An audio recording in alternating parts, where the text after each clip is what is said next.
Welcome back to the channel. In today's video, we're delving through the profile of Germie Bernard, wide receiver out of Alabama. So we're going to take a look at his profile, some counting stats against, box scores against ranked competition, some advanced stats, talk about his strengths and weaknesses while we take a look at some All-22 film, talk about where he might go in terms of IRL draft capital and potentially a couple of team fits, as well as what we might be able to expect in fantasy. This is more dynasty related, but yeah, watch to the end of this video and you should have a pretty good idea. Taking a look at his height and weight, both PFF and NFL Draft Buzz have him listed at 6'1", 204 pounds. As far as being 6'1", that would be 52nd percentile among collegiate prospects, so slightly above average. And then, his weight being 204 pounds, if that's true, that would be 57th percentile. So, slightly above average height and weight. He's not going to generally just get pushed around out there. He's a pretty physical player. Now, NFL Draft Buzz has him running a projected 4.52 40-yard dash, which would be 44th percentile. I don't really per se care as much about combine times.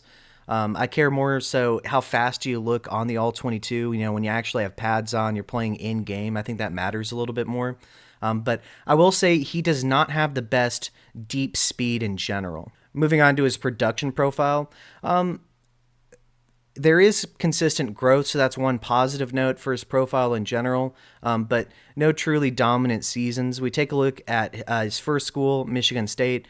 He didn't really play too much, 13 targets, 7 receptions, 128 receiving yards, 2 receiving touchdowns, to go along with a PFF receiving grade of 62.8. Transferred to Washington, at Washington, 44 targets, 35 receptions, 430 receiving yards, and 2 receiving touchdowns once again, to go along with a PFF receiving grade of 73.5. Then transferred to Alabama, at Alabama, 73 targets, 50 receptions, 794 receiving yards, and once again, 2 receiving touchdowns, to go along with what ended up being a career-best PFF receiving grade of 79.2. Then this season at Alabama, 97 targets, 60 receptions, 802 receiving yards, and 7 receiving touchdowns, to go along with the 71.2 PFF receiving grade. While I once again like to see the growth from year to year, typically not a particularly good touchdown score. Never, got over the 1,000-yard threshold. Not the best profile, to be honest with you, but I do like the consistent growth. As far as injury history, there's really nothing to be stated here. I mean, in 2024 in the spring practice, he sported a no-contact jersey. He was injured in a game against Oklahoma in November, but returned to play. And he missed a game against Eastern Illinois out of precaution from the prior week. So really not a ton of injury history. So that's going to be a big positive to his profile. He's probably, assuming things stay the same, not going to be one of these guys that you can never depend on to actually play. So that's definitely a good thing. As they say, the best ability is availability. Now, moving on to his box scores against ranked competition. The good news is he saw a good bit of it this season. So we're going to have a good bit of a sample size to work off of compared to some players. In his first matchup against ranked competition against number 5 at the time, Georgia, 5 for 35 and a touchdown. Not a particularly dominant showing, but did end up scoring, so we like that. Against number 16 at the time, Vanderbilt, 5 for 82 and a touchdown. Absolutely solid performance there from a box score perspective. Against number 14, Mizzou, 3 for 20 and no touchdown, essentially erased. Against number 11 at the time, Tennessee, 5 for 60 and no touchdown. Solid participation there from a counting stats perspective, but nothing dominant.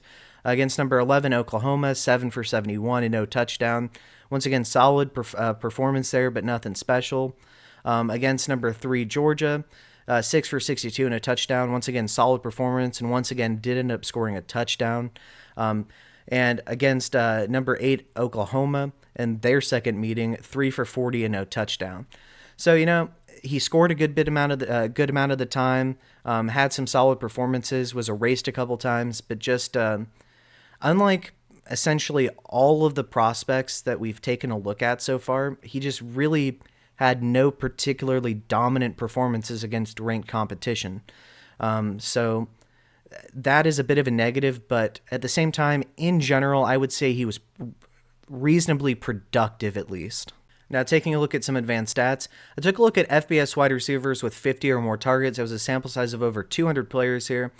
Bernard ran 468 routes on the season, which was the most I've seen so far, which was 93.6% of the team routes. Solid usage. He is a starting receiver for the Tide.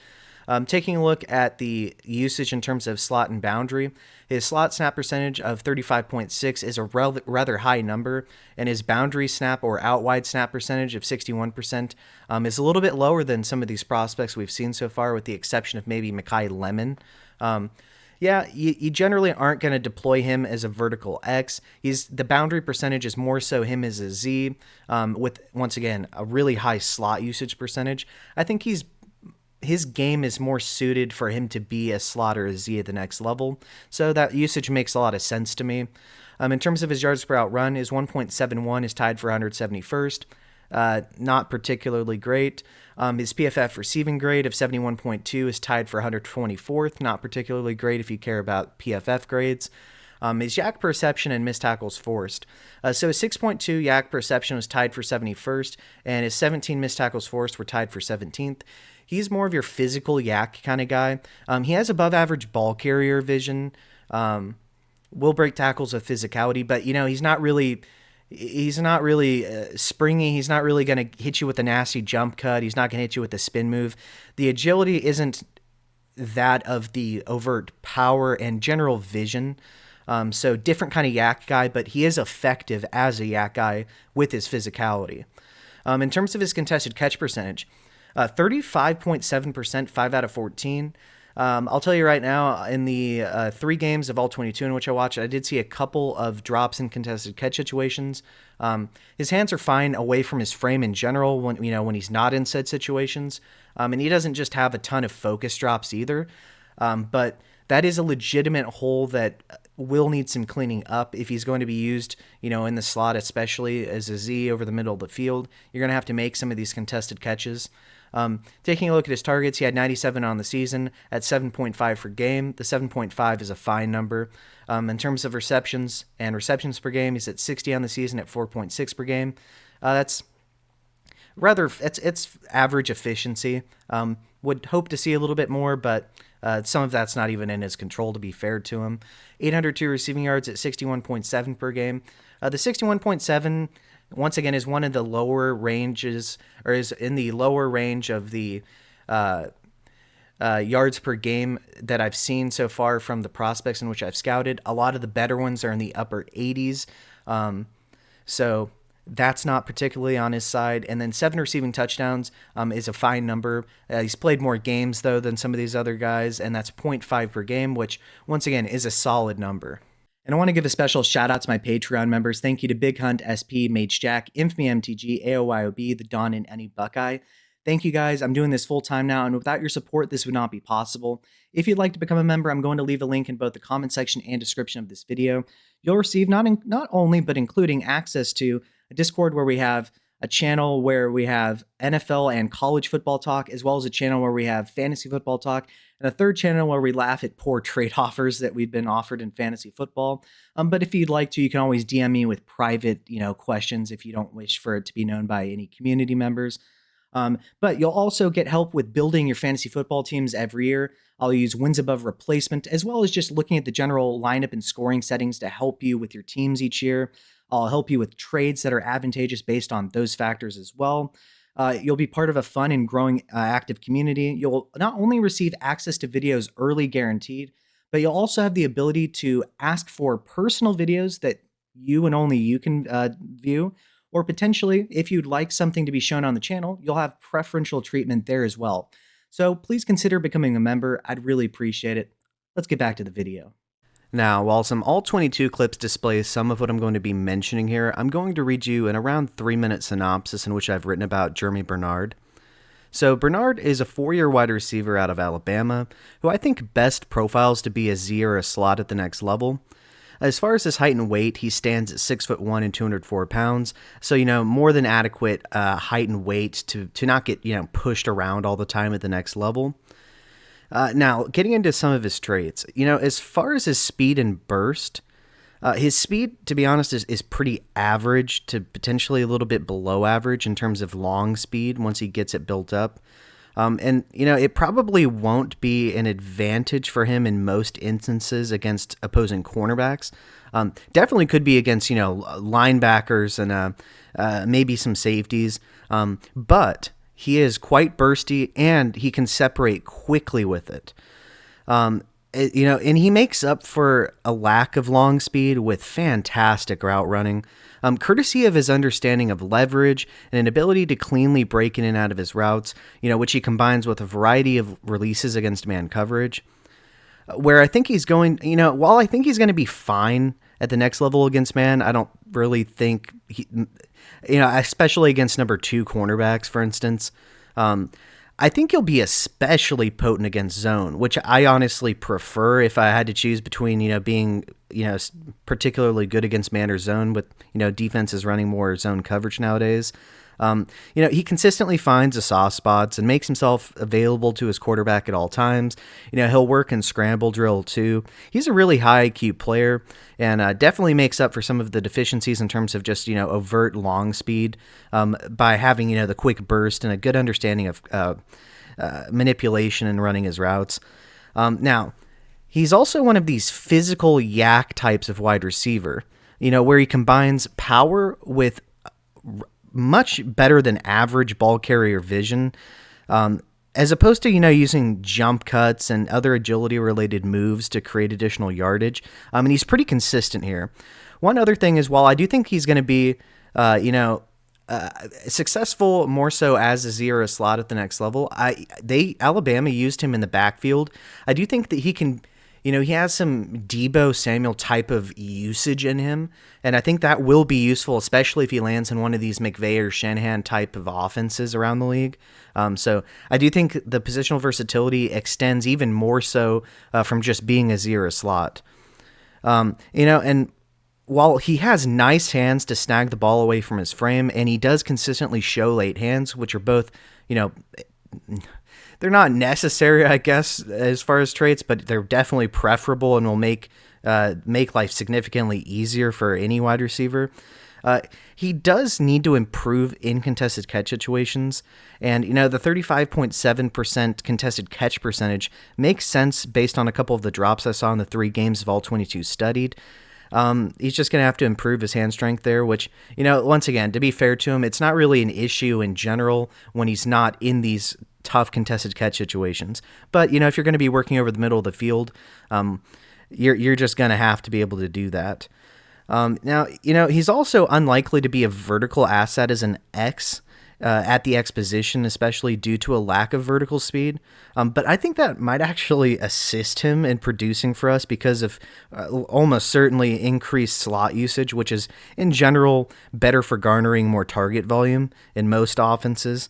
I think he'll be a solid number 2 or, an especially good number 3 receiver for an NFL offense, and has the ability to be quite useful for us in fantasy if he lands in an offense with a quarterback that specializes in accuracy and timing throws over the middle, as well as, landing in a wide receiver room that already has a solid to really good X receiver and is more in need of a number 2 that's a Z or a slot.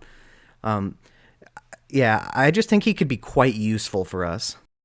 Now, moving on to potential draft capital. Per NFL Draft Buzz, he's supposed to be a late second. I could see that creeping up potentially with good interviews or, a good combine. I could see that going down a little bit if the combine kind of bombs or if interviews do for whatever reason. Reading over, once again, a brief summarization of his strengths and potential areas to improve upon. Strengths, he is a middle-of-the-field specialist on those crossers, those digs, those slants, the shallow crosses. He's going to be effective in the middle of the field. Good route runner, good understanding of leverage there, good ability to snap in and out of his breaks. Going to be a big plus for him there. He's great against zone coverage once again, and that's becoming more of a prerequisite with more teams running more zone coverage at the next level. You find the soft spots, sits down with ease, very friendly player for his quarterback in that regard. Positional versatility. He's going to be good from the slot and the Z at the next level, in my opinion.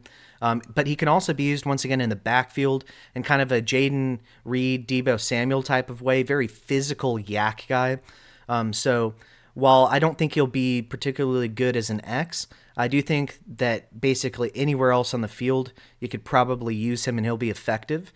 And as far as potential areas to improve upon, contested catches, that 35.7% is real. while he makes nice plays away from his body and generally doesn't just have these, ridiculous focus drops that we see from some of these prospects from time to time, he is going to need to be better, especially if he's going to be used over the middle of the field. At times, there's just going to be contested catch situations. If you can't come down with those and you're being asked to play slot and Z and run these in-breaking routes over the middle of the field, you are going to have to catch those with consistency. So we'll hope to see some improvement there, and it's definitely within his ability to just get better at that. Anyone could get better at that. So I think that with some work, he'll be able to improve there for sure. And vertical ability, can somebody really get that much faster? We'll see. But I don't think, from the boundary X position, he's going to be particularly great as a vertical asset to his next team. So I think that he'll win a lot more, on these horizontal routes, which, to be fair to him, could be better for us in fantasy if he's getting more of these routes. They're going to be much more likely to actually be completed generally. Now, in terms of a potential pro comparison, I think Jarvis Landry is pretty solid. Somebody that was really good from the slot. You could flex him out wide as a Z off line of scrimmage. You just weren't going to put him as a vertical X by any means. Solid yak ability, real above average, ball carrier vision, definitely a threat on screens. So I think that's a pretty apt comparison.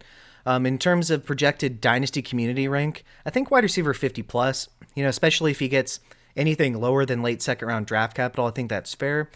Where would I take him in rookie drafts? Probably late round 2 to potentially round 3. Once again, just depends on the team fit. Just depends on, the overall draft capital as well. Potential fits. This is, using NFL Draft Buzz's late second round prediction. I have potentially the Rams. They could use another guy that's good in the screen game. They like to do a lot of that. Somebody that's physical, good over the middle of the field, can hit those, routes that Stafford throws over the middle of the field with the accuracy and the timing. I think that could be a pretty good fit. I think the 49ers, they could always use somebody with those kind of Debo-ish skills in the screen game. That's why I think, a Shanahan or McVay type of offense would be good for him in general. I think the Patriots could use a player like this. In this instance, they would probably keep Boutte as their X. And with Diggs potentially declining soon, we could see a lot of Bernard from the slot or the Z, depending. So a couple of potential good team fits, in my opinion.